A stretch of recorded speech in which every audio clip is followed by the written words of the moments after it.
Hello, నేను missus Telangana ముఖ్యమంత్రి రేవంత్ రెడ్డి గారు ఇప్పుడు హాట్ టాపిక్గా మారారు కేరళలో. ఆయన ప్రచారానికి వెళ్ళారు. ఆ సందర్భంగా 6 గ్యారెంటీలు అమలు చేస్తున్నాము కాంగ్రెస్ పార్టీ తెలంగాణలో. కేరళలో కూడా కాంగ్రెస్ పార్టీతో కూడినటువంటి కూటమి అధికారంలోకి వస్తే 6 గ్యారెంటీలు అమలు చేస్తాము, కావాలంటే తెలంగాణకు వచ్చి మీరు చెక్ చేసుకోవచ్చు అని చెప్పి ఆయన సవాల్ చేసి వచ్చారు. ఆ తర్వాత అక్కడ ఉన్నటువంటి ముఖ్యమంత్రి పినరయి విజయన్ రెస్పాండ్ అయ్యారు కాంగ్రెస్ పార్టీ తెలంగాణలో అమలు చేస్తున్నటువంటి స్కీమ్స్ మీద. దీంతో కేరళ ఫలితాలు తెలంగాణకి కొంచెం టచ్ అయ్యాయి, తెలుగు రాష్ట్రాలకు కూడా టచ్ అయ్యాయి. ఇప్పుడు అక్కడ ఎల్డీఎఫ్ యూడీఎఫ్ రెండు నువ్వా నేనన్నట్టు ఉంది. నేరో మెజారిటీ తోటి ఎవరు వచ్చినా కానీ అధికారంలోకి వచ్చే అవకాశం ఉంది అనేది సర్వేలు చెప్తున్నటువంటి మాట. అనేక సర్వే సంస్థలు సర్వేలు చేస్తూ ఉన్నాయి. దాంట్లో ఒకటి ఆత్మసాక్షి. కేరళకు సంబంధించి గత ఎన్నికల్లో ఆత్మసాక్షి ఏదైతే ఎక్స్పెక్ట్ చేసిందో దానికి దగ్గరగా రిజల్ట్ వచ్చాయి. అందుకే ఇప్పుడు ప్రీపోల్ సర్వేలు ఆ సర్వే సంస్థ ఏమిస్తుంది అనేది అబ్జర్వ్ చేస్తున్నారు. ఆల్రెడీ ఒక ప్రీపోల్ సర్వే ఇచ్చారు 4 రాష్ట్రాల మీద. ఇప్పుడు కేరళ రాష్ట్రం మీద 2వ ప్రీపోల్ సర్వేలను రిలీజ్ చేయడం జరిగింది ఆత్మసాక్షి group.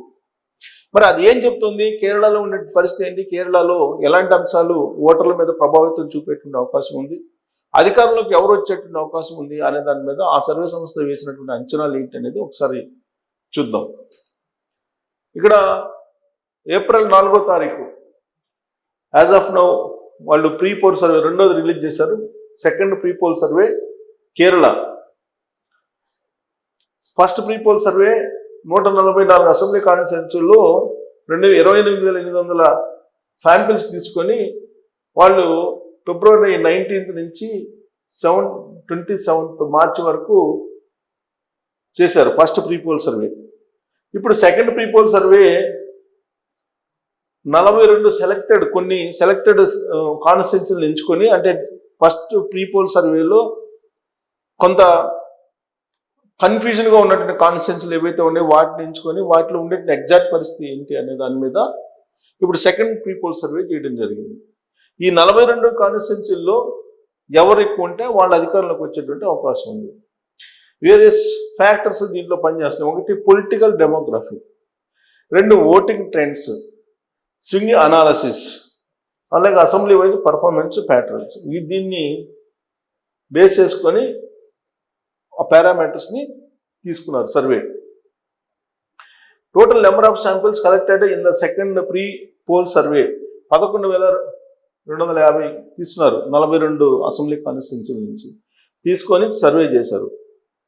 Time frame of second pre poll survey ఎప్పుడెప్పుడు చేశారంటే మార్చి 28 నుంచి నిన్నటి వరకు, అంటే ఏప్రిల్ 3 వరకు చేశారు. దాని రిజల్ట్ ఎలా ఉన్నాయని అంటే ఇది.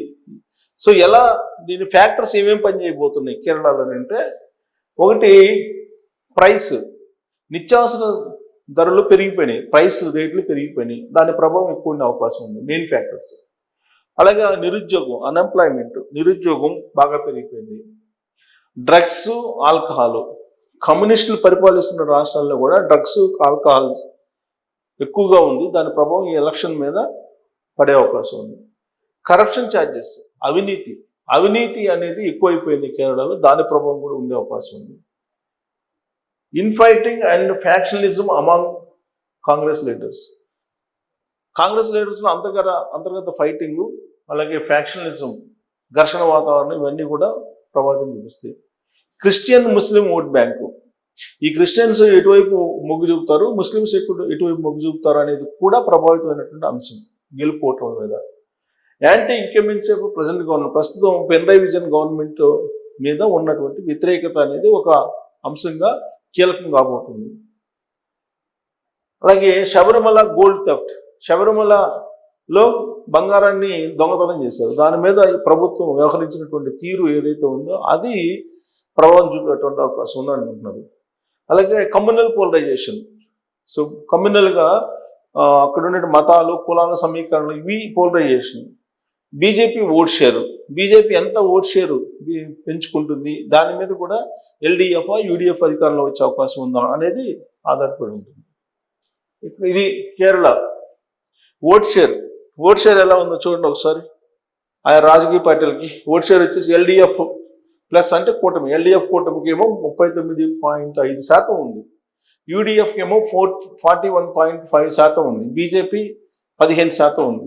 సో బీజేపీకి 15% ఓట్ బ్యాంక్ అంటే ఎక్కువ ఎవరు షేర్ చేసుకుంటుంది అనే దాని మీద ఆ గెలుపు ఓటంలో ఆధారపడి ఉంటుంది. సో ఓట్ షేర్ ఇది అంటే దీని ప్రకారం యూడిఎఫ్ అధికారంలోకి రావడానికి అవకాశం ఉంది అని చెప్పి అంచనా వేస్తున్నారు. అయితే ఇక్కడ మొత్తం కేరళ రాష్ట్రాన్ని 3 రీజియన్లుగా తీసుకున్నారు. ఈ 3 రీజియన్లలో ఈ కాన్స్టిట్యూన్సీ మొత్తం 140 కాన్స్టిట్యున్సీస్ 71 మ్యాజిక్ ఫిగర్, 71 ఎవరికి వస్తే వాళ్ళు అధికారాన్ని చేజిక్కించుకుంటారు. నార్థరన్ అంటే ఉత్తర కేరళ 48 సీట్లు ఉన్నాయి, మొత్తం 140లో 48 సీట్లు ఉన్నాయి. దీంట్లో 16 ఎల్డిఎఫ్, యూడిఎఫ్ 30, బీజేపీకి 1, అదర్స్కి 1 అని ఇచ్చారు అనుకూలంగా ఉండేది ప్రీపోల్ సర్వేలో. అలాగే సెంట్రల్ కేరళలో మొత్తం 53 ఉండే, 53 ఎల్డిఎఫ్కి 23, యూడిఎఫ్కి 29, బీజేపీకి 1. దక్షిణ కేరళలో మొత్తం 39 ఉంటాయి, ఎల్డిఎఫ్కి 19, యూడిఎఫ్కి 18, బీజేపీకి 2, అదర్స్కి లేవు. సో మొత్తం టోటల్ 140లో ఎల్డిఎఫ్కి 58, యూడిఎఫ్కి కూటమికి 77. అంటే యూడిఎఫ్కి అవకాశం ఉందని చెప్తుంది. బీజేపీ 4 స్థానాలు గెలిచే అవకాశం ఉందని అంటున్నారు. అంటే అసెంబ్లీలో అడుగు పెట్టబోతుంది అనమాట బీజేపీ 4 ఎమ్మెల్యేలతో అని చెప్పి చెప్తుంది. 70 యూడిఎఫ్ అధికారంలోకి వచ్చే అవకాశం ఉందని చెప్పి ఎక్స్పెక్ట్ చేస్తుంది. ఇక్కడ district wise expected assembly constituencies for party wise in Kerala district wise దేనికి దీన్ని వస్తాయి అనేది ఇచ్చారు. మొత్తం నార్దర్న్ రీజియన్లో డిస్ట్రిక్ట్ వైజ్ ఇచ్చారు, అలాగే సెంట్రల్ రీజియన్లో డిస్ట్రిక్ట్ వైజ్, సదరన్ రీజియన్లో కూడా డిస్ట్రిక్ట్ వైజ్ ఇచ్చారు ఎవరికి ఎన్ని వస్తాయి అని చెప్పి. సో ఓవరాల్గా యూడిఎఫ్కి అనుకూలమైన పరిస్థితులు ఉన్నాయని చెప్పి చెప్తుంది. అలాగే ఫస్ట్ ప్రీపోల్ సర్వేకి సెకండ్ ప్రీపోల్ సర్వేకి ఉన్నటువంటి తేడా చూడండి. ప్రొజెక్షన్ ఫస్ట్ ప్రీపోల్ సర్వేలో ఎల్డిఎఫ్కి 39 ఉంది, యూడిఎఫ్కి ఏమో 38 ఉంది, ఎన్డీఏకి 14 ఉంది, అదర్స్కి 9 ఉంది. ఇక్కడ నీకు సెకండ్ ప్రీపోల్ సర్వే వచ్చేటప్పటికి మీరు అబ్జర్వ్ చేస్తే 39.5 ఎల్డిఎఫ్కి స్లైట్గా పెరిగింది, యూడిఎఫ్కి ఇంకా భారీగా పెరిగింది, 41.5% పెరిగింది. మరి ఈ పర్సెంట్ ఎక్కడ పెరిగింది? అదర్స్ నుంచి 9 నుంచి 4కి వచ్చింది అదర్స్, అంటే 5% తేడా ఉంది. ఈ 5% వచ్చేసి ఇక్కడ యాడ్ అయింది, అలాగే ఇక్కడ యాడ్ అయింది. ఎన్డీఏకి 1% యాడ్ అయింది, యూడిఎఫ్కి 2.5% యాడ్ అయింది, 3.5, అలాగే ఎల్డిఎఫ్కి 0.5 యాడ్ అయింది. అంటే యూడిఎఫ్కి రాను మద్దతు పెరుగుతున్నట్టు కనిపిస్తుంది first prepoll survey second prepoll సర్వేని మనం కంపేర్ చేస్తే. Projection of seat share first prepoll సర్వేలో ఎల్డిఎఫ్కి ఏమో 69 నుంచి 73 వస్తాయని ఎక్స్పెక్ట్ చేశారు, యూడిఎఫ్కి ఏమో 67 నుంచి 72 వస్తాయని చెప్పారు, ఎన్డీఏకి 3 నుంచి 4 వస్తాయని చెప్పారు, అదర్స్కి 1 నుంచి 2. కానీ సెకండ్ ప్రీపోల్ సర్వేకి వచ్చేటప్పటికి సీన్ మారిపోయింది. రాజకీయాల్లో ఎప్పుడు కూడా ఎలక్షన్స్ పోలింగ్ దగ్గరికి వచ్చే కొద్దీ మారిపోతూ ఉంటాయి, అనేకమైనటువంటి పరిణామాలు చోటు చేసుకుంటున్నటువంటి క్రమంలో. ఇప్పుడు యాజ్ ఆఫ్ నౌ ఎల్డిఎఫ్కి తగ్గిపోయింది, 58కి వచ్చేసింది ఎల్డిఎఫ్, యూడిఎఫ్కి వచ్చేసి 77 అమాంతం పెరిగింది, ఎన్డీఏకి 4, అదర్స్కి 1. సో కాబట్టి సెకండ్ ప్రీపోల్ సర్వేకి వచ్చేటప్పటికి యూడిఎఫ్ అధికారంలోకి వచ్చే అవకాశం ఉందని చెప్పి ఎక్స్పెక్ట్ చేస్తున్నారు. ఎవరు? సాక్షి సర్వే, ఇది ఆత్మసాక్షి సర్వే ఎక్స్పెక్ట్ చేస్తూ ఉంది.